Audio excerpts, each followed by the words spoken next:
Class twelfth का इसमें summary आपको मिलेगा। लॉन्ग टाइप क्वेश्चन जो है इसमें दिया है फॉर ट्वेल्थ क्लास के आर्ट्स कॉमर्स साइंस के विद्यार्थी इसको देखेंगे। क्वेश्चन पैटर्न जो है आपको किस प्रकार से पूछेगा वो भी दिया हुआ है। प्रोज पोएट्री से समरी पूछेगा, पोएम से समरी पूछेगा, प्रोज से, द स्टोरी ऑफ इंग्लिश से। तो इधर प्रोज एंड पोएट्री भी दिया हुआ है। इस साइड में पोएट्री का पोएट का नाम लिखा हुआ है और इस साइड में आपको प्रोज का जो है राइटर सब का नाम लिखा हुआ है। तो इसमें समरी आपको मिलेगा। समरी आप लिखेंगे, समरी मतलब चैप्टर का सारांश जो है वो आपको मिलेगा। थॉट्स कि चैप्टर का क्या मेन थीम है उसको हम लोग देखेंगे। कोशिश करते हैं कि इसका जो है प्रोज एंड पोइट्री का नाम याद रखेंगे ताकि आपको एग्ज़ाम में ये ऑब्जेक्टिव आए तो मतलब गलती टिक ना लगाए। और जिस वजह से बहुत अच्छा मतलब ये जो है समरी आपको याद रहे इसका, और इसका क्वेश्चन आंसर भी है, एक्सप्लेन वाला भी है। तो हम लोग कोशिश करते हैं कि इसको याद रखने का कोशिश करेंगे। ये प्रोज हुआ और ये आपका इम्पोर्टेंट सेक्टर है प्रोज से, और इस साइड आपका पोइट्री है। तो इसको हम लोग क्या करते हैं कि लिखने का कष्ट करेंगे इसका ऑब्जेक्टिव।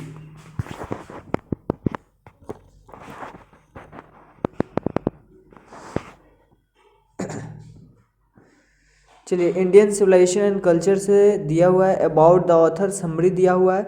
और इसको लास्ट में कैसे हम लोग लिखेंगे, स्टार्टिंग कहाँ से करेंगे। First of all I want to say that, सबसे पहले मैं कहना चाहता हूँ कि अबाउट द ऑथर के बारे में लिखेंगे एंड समरी लिखेंगे। चैप्टर का जो थीम है आपको 5-10 लाइन जो भी आपने पढ़ा है वो लिखेंगे।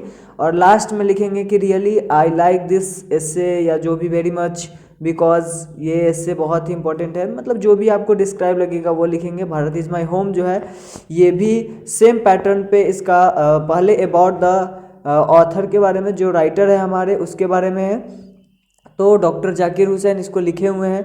तो हम लोग कोशिश करेंगे कि इनको अच्छे ढंग से पढ़ने का, और समरी और लास्ट में इसका जो पॉइंट है उसको याद रखने का कष्ट करेंगे।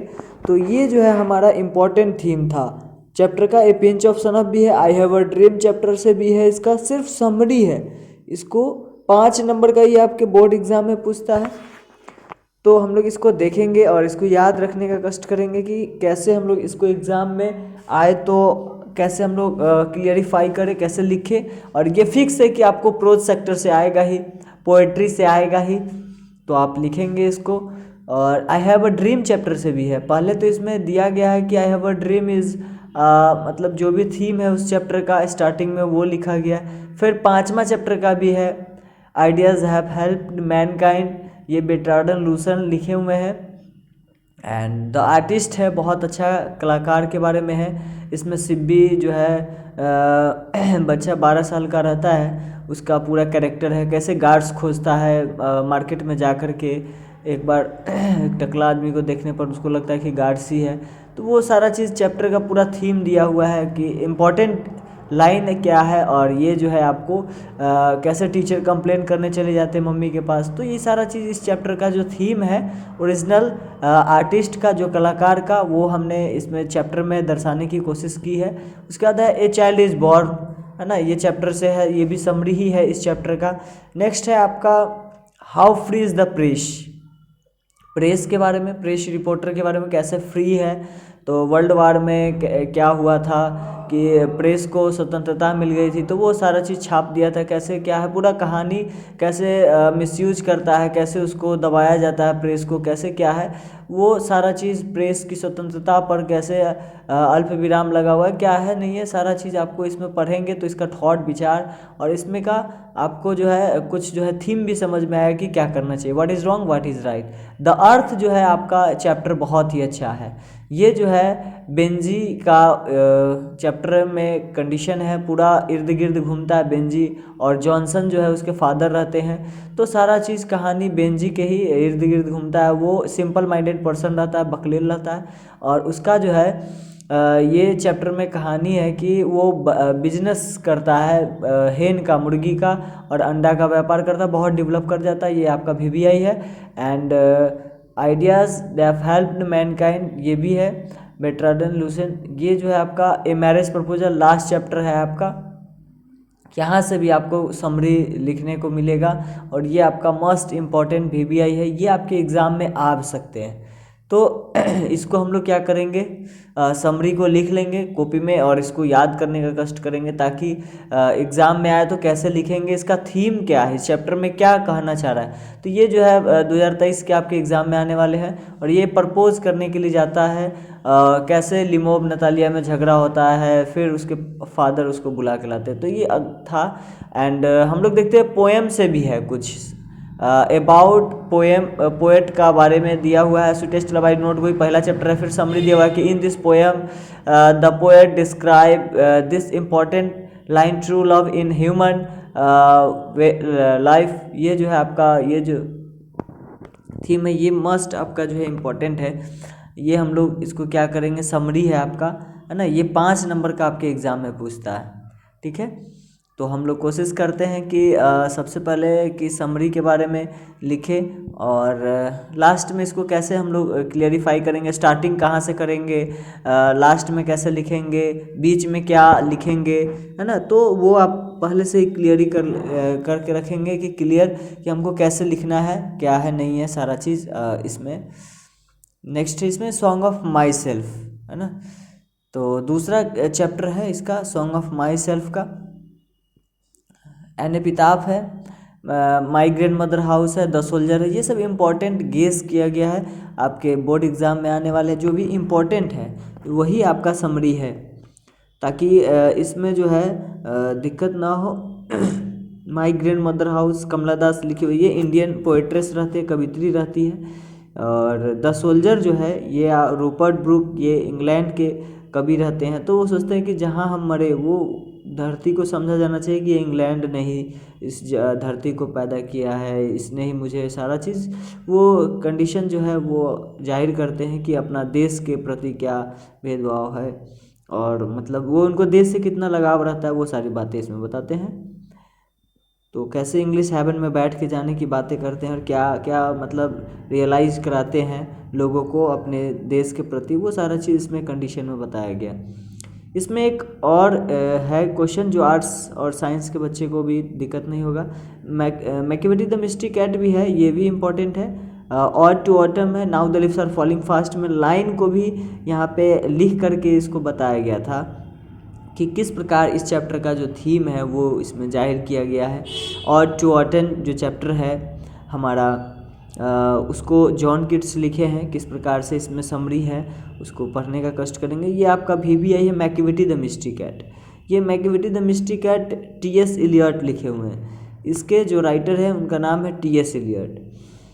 तो TS Eliot master criminal cat को कहे हैं कि कैसे वो अपराधी के रूप में काम करता है, क्या है नहीं है, पूरा कंडीशन को इसमें जाहिर किए हैं, वो व्याख्या किए हैं इसमें मैकियावेली द मिस्ट्री कैट में, कैट के बारे में पूरा वर्णन किए हैं। अब हम लोग देखते हैं स्नैक से भी कुछ समरी लिया गया। स्नैक गर्मी के दिन का मौसम का एक कहानी है, सॉरी कविता है, जो कवि मतलब एक छड़ी मार देते हैं, उनसे पहले आता है स्नैक पानी पीने के लिए और वह जो है किस प्रकार से छटपटाने लगता है, वो सारा कंडीशन को जाहिर करते हैं कि क्या क्या हुआ था, कैसे कैसे हुआ था, वो पछताने लगते हैं मारने के बाद। ठीक है, फायरमैन मतलब KKN दारूवाला इस चैप्टर को लिखे हैं। तो ये जो है हमारा 2023 के बोर्ड एग्ज़ाम में आने वाले हैं और ये हमारा VBI है। ठीक है, तो कहने का यही सेंस ऑफ मीनिंग है कि फायरमैन जो है चैप्टर ये इंडिया के ही एक कवि रहते हैं जो जाते हैं श्मशान घाट घूमने, तो देखते हैं कि किस प्रकार से जला फिंगर या फिर जो भी कंडीशन है वो सारा चीज़ बताते हैं कि कैसे जो है यहाँ आग जो है अथी हो चुका है, मतलब सेफ हम लोग को फायर करना चाहिए, आग कितना क्रूरता से अपने अंदर निगल लेता है, वही सारी बातें को हम लोग देखेंगे। ठीक है, तो इसी चैप्टर में ये जो है चैप्टर का थीम है, इसको लिखेंगे और इसको याद करने का कष्ट करेंगे। ये है आपका स्नैक चैप्टर का, थोड़ा सा देख लेंगे। और नेक्स्ट है द स्टोरी ऑफ इंग्लिश से लिया गया है। एक ही आंसर आप लिखेंगे यहाँ। First of all I want to say that we know that, जैसे कि हम लोग जानते हैं कि English is an international language, English is a global language, English is a foreign language, because it is not only read and write spoken by largest number of people but use in the largest number of countries. इसमें जो लिखा हुआ है line, उसका हिंदी होता है कि ये हम लोग जैसा कि जानते हैं कि ये अंतर्राष्ट्रीय भाषा है और ये लिखा ही पढ़ा नहीं जाता, बड़ी बड़ी संख्या में बड़े बड़े देशों में बड़े क्षेत्रों में बोला भी जाता है। जैसे कि वेस्ट इंडिया में जो है उनका प्राथमिकता है लैंग्वेज ये इंग्लिश ही। ठीक है, हमको एक ही राइट डाउन करना है, वो है 5 नंबर का आपका ये पूछता है और एक ही आंसर लिखेंगे। क्वेश्चन भले ही घुमा के पूछ दे ग्लोबल इंग्लिश क्या है, वर्ल्ड इंग्लिश क्या है, वो सारा चीज़, लेकिन हम लोग को यही ध्यान में रखना है। ठीक है, इट्स ओके, ये 5 नंबर का है। तो यही सारा चीज़ इसमें बताया गया है कि ये कैसे कनेक्ट जुड़ता जा रहा है, ये मदर टंग लैंग्वेज है, ये कैसे पढ़ा ही लिखा नहीं जा रहा है, बड़े बड़े संख्या में बड़े बड़े देशों में बोला भी जा रहा है। तो वही चीज़ कर रहा है कि it is language of modern day trade commerce and industries, it is called link language, हम लोग इसको कह सकते हैं। I want to share that English is an international language, बहुत सारा रीजन आप दे सकते हैं। तो ये भी क्वेश्चन ही है, इसका ये पूछेगा है ना। इसको हम लोग कोशिश करते हैं कि लिखे याद करने का, ताकि आपका एग्ज़ाम में अच्छा से अच्छा बेहतर आप जो है मतलब लिख सके और ये जो है आपके एग्ज़ाम में आए। तो आप इसको कैसे क्लियरिफाई करें। ये इंग्लिश नोवेल के बारे में दिया गया है, नोवेलिस्ट के बारे में। अच्छा अच्छा, ये भी निकल गया। Right note of American English. American English, British English क्या है, ये सब पूछा हुआ क्वेश्चन है ना। ग्रुप डी में पूछता है ये। एंड ये जो है 9 नंबर क्वेश्चन है इसका कि right the name of drama, मतलब वही चीज़ सबको एक ही आंसर क्वेश्चन अगर पूछे इस तरीके से घुमा के, तो हम लोग इसको देखेंगे और इसको जो है याद करेंगे, ताकि एग्ज़ाम में हम अच्छे तरीके से लिख पाए। Thank you for watching me. And 10 number question है, थोड़ा सा डिफरेंट था, द स्टोरी ऑफ इंग्लिश का। ये सब समरी उमरी है जो लॉन्ग है, जो आपको अच्छा से अच्छा बेहतर मार्क्स उठा सकता है। तो हम लोग इसीलिए इसको जो है लिखे हैं। और ये आपका धन्यवाद watching, thanks for watching me, हमें देखने के लिए धन्यवाद। ये हमारा जो वीडियो आपको अच्छा लगा हो तो प्लीज़ इसको क्या करिए कि आप शेयर कीजिए, लाइक कमेंट्स एंड सबसे बड़ा चीज़ है कि आप इसको लिखें और इसको याद करने का कष्ट करें, ताकि ये जो है आपके 2023 में जो आने वाला है एग्ज़ाम, उसमें आप बेहतर से बेहतर मार्क्स लाएं, लिखें। और उम्मीद करते हैं कि आपको अच्छा लगा हो। धन्यवाद।